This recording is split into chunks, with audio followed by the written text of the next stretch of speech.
hozir taklif bo'ldiki, Shavkat Mirziyoyev zimmalariga O'zbekiston davlatining prezidentlik vakolatini hamda vazifalarini yuklatish taklif kiritildi.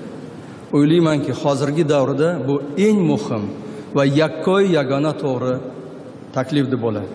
Shavkat Mirziyoyev ko'p fazilatlari bor, ko'p xislatlari bor, lekin birinchi o'sha ko'p fazilatlardan birinchi fazilatlar nima deb so'rasalaring, men o'ylaymanki, birinchi fazilatlarni vatanni sevish fazilati.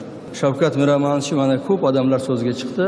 Qishloq xo'jalik bo'ladimi, fan bo'ladimi, sanoat bo'ladimi, ta'lim tizimi, tibbiyot tizimi, har bitta sohani ichiga tagiga yetib, uni chuqur bo'lib, anglab, o'zlarini yondashuvlarini belgilab, keyin qaror beradilar. Uchinchisi bu ishchanlik. Hukumat a'zosi sifatida aytishim mumkin. Kechasi soat 2da ham telefon qiladilar, topshiriqlar berib. Ertalab biz ishga kelganda savollar bo'ladi.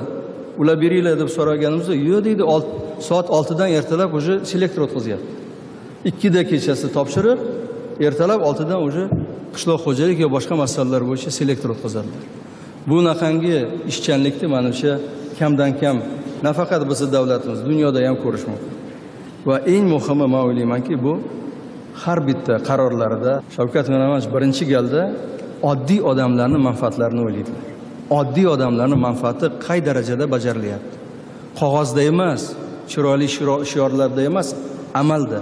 Aytmoqchimanki, Shavkat Mirziyoyev haqiqiy yurtboshimizni sodiq shogirdi bo'lganlar va bo'lib qolyaptilar.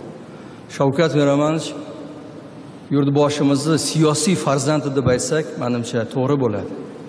Shavkat Mirziyoyev yurtboshimizni siyosiy merosxo'ri deb aytsak ham to'g'ri bo'ladi.